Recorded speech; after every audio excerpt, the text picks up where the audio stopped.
The Voice of the Silence es un proyecto iniciado por Samantha Rodríguez del Río, una joven mexicana de 22 años, licenciada en Ciencias de la Comunicación en la Universidad de Cuernavaca y descendiente de judíos de Polonia que sufrieron en el Holocausto. Samantha estuvo aquí con nosotros en i24 News y aprovechamos para preguntarle acerca de su proyecto. Hola, pues muchas gracias por la oportunidad, estoy feliz de estar aquí. Yo soy de México, de una ciudad que se llama Cuernavaca, cerca de la Ciudad de México, y mi proyecto se llama The Voice of the Silence, la voz del silencio. ¿Qué quiere decir? Sabemos que la voz del silencio, pues The Voice of the Silence, es el nombre del proyecto, pero ¿qué hay detrás de este proyecto y por qué te ha traído a Israel? Bueno, este proyecto es sobre concientización y educación del Holocausto o la Shoah. Entonces el nombre viene de traer estas historias que han estado silenciadas, darles voz a esas historias del Holocausto y que su memoria siga en las generaciones. Y no solamente es eso, ¿no? Sino tomar el Holocausto como un punto de partida para educar en contra de la violencia, de la discriminación, de las manifestaciones de odio. Entonces eso es lo que hacemos. Y bueno, he venido desde México con muchos objetivos. Primero, desde mayo he estado viajando, estuve en un viaje de educación del Holocausto que se llama Marcha de la Vida. Estuvimos en Alemania, en Polonia y terminamos en Israel. Y pues es muy interesante porque en México es el único país de todo el mundo que hay un grupo de Marcha de la Vida no judío. En otros países, si no eres judío, no es fácil ir a este viaje. Y la Organización Internacional de Marcha de la Vida apoya a este grupo para que los no judíos aprendan lo que pasó en la Shoah. Entonces, en eso vine primero y pues fue una experiencia muy conmovedora. Te llevan a los campos de concentración, a los guetos, a todos los lugares donde sucedió. Carlos, le preguntamos a Samantha qué fue lo que produjo su interés por el tema de la Shoah.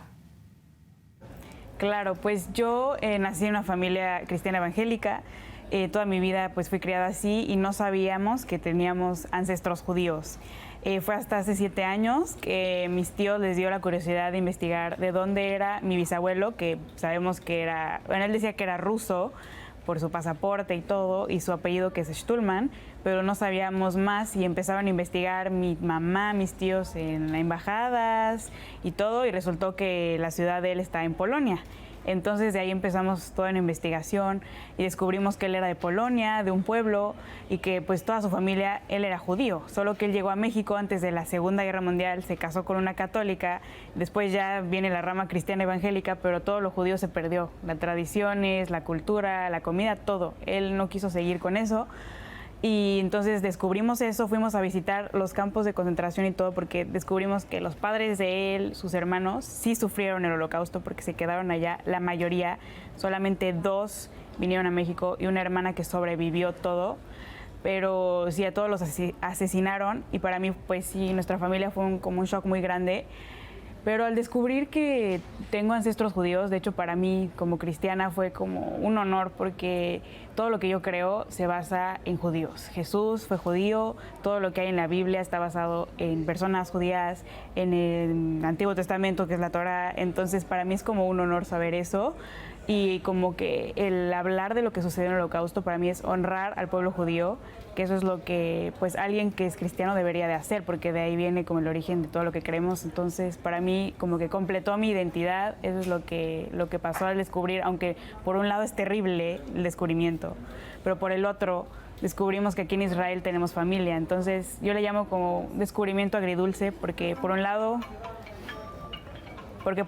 los asesinaron a la mayor parte de nuestra familia, pero por el otro hay una rama que vive aquí en Israel y eso es lo que nos trajo hace 5 años a visitarlos. Ellos viven en kibbutz y vinimos a visitarlos y fue muy conmovedor el saber que todavía hay una rama de la familia que también vive aquí en Israel y la otra estamos hasta México.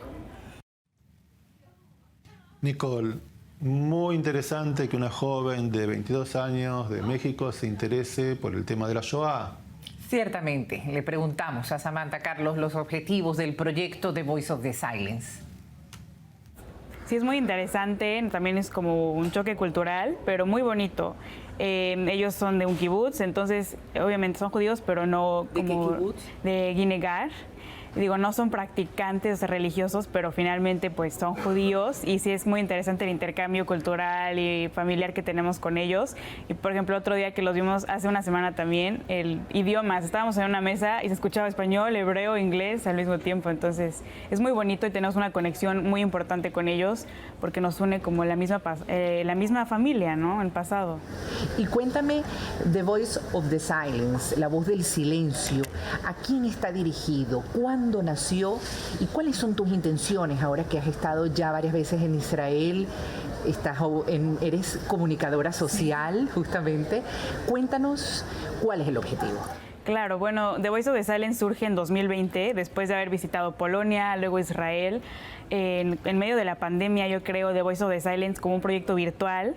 Empecé a buscar y entrevistar a personas por Zoom, sobrevivientes del Holocausto, hijos, nietos, y los objetivos es educar sobre el Holocausto a jóvenes, no judíos principalmente, porque yo al haber crecido en una familia y escuelas no judías, no se enseña sobre el tema, y a hispanohablantes, porque tenemos menos información que en otros idiomas sobre el tema, y más en México. Entonces ese es como el objetivo.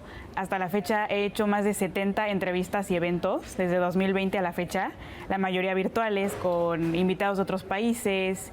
Es bilingüe nuestro proyecto también, tenemos entrevistas en español, en inglés, con traducción, pero es para difundir lo que sucedió en la Shoah, en el Holocausto, que no se repita, darle voz a esas historias y, como mencioné, combatir la discriminación en general. O sea, no importa que tú no tengas ancestros judíos o que no tengas ninguna relación con el Holocausto, siempre con este tema puedes aprender a que todos somos iguales y a no discriminar.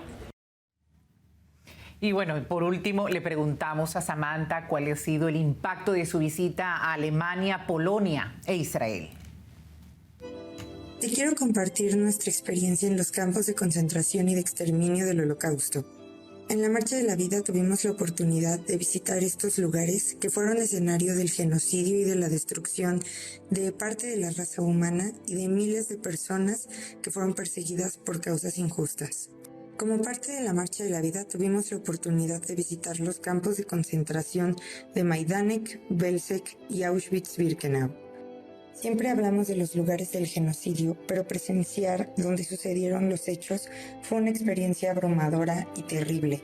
La maldad se puede sentir en el aire y también es perceptible el dolor y el sufrimiento de las víctimas a pesar de que ya no están ahí. Tanto horror, tanta crueldad, tanto asesinato, tanta muerte. A mí me abrumó totalmente. La verdad es que visitar primero los campos de concentración, los museos, los campos es lo más impactante, ¿no? Porque ahí estás no viviendo, porque no puedes ni siquiera imaginar lo que pasó, pero entender un poco. Y en Yad Vashem estuve en 2018 y también ahorita, hace unos días, y pues la verdad sí es muy impactante, y gracias también a ellos es que descubrimos mucha información en la base de datos, documentos de nuestra familia, nombres. Entonces ellos tienen una labor súper importante en preservar la memoria del Holocausto. También digamos que los proyectos que ahorita tengo es, primero estoy grabando un documental sobre la historia de mi familia, ya grabé algunas entrevistas aquí en Israel. Voy a ir a Polonia también y grabar otras entrevistas para el documental, y también estuve una semana aquí en Israel en el Kibbutz Lohame Agetaot como voluntaria en el Museo Ghetto Fighters House, que también hace una labor increíble para difundir lo que pasó en el Holocausto. Entonces estuve una semana ahí, me enseñaron sobre el tema, fue una experiencia increíble, hice entrevistas. Entonces eso es lo que hay ahorita y lo que queremos es seguir como enseñando a los jóvenes. Dinos, ¿en qué redes sociales está Voice of the Silence? Tenemos Facebook, TikTok, Instagram, como The Voice of the Silence, en Instagram y TikTok The Voice-of the Silence, y ahora la página web thevoiceofthesilence.org, solo que nos falta traducirla al español. ¿Y cómo te sientes? En palabras muy, muy, muy cortitas, una comunicadora social, bisnieta de un sobreviviente del Holocausto, hoy en día en un medio de comunicación en Israel y en español. Sí, no, estoy muy feliz, muy emocionada como bisnieta. Bueno, mi tía bisabuela era la que era sobreviviente, y para mí es muy emocionante estar aquí porque pues todo el proyecto que he estado haciendo se puede dar a conocer lo que estamos haciendo desde México por difundir lo que pasó en el Holocausto y al pueblo judío. Excelente tarea. Sí, hermoso.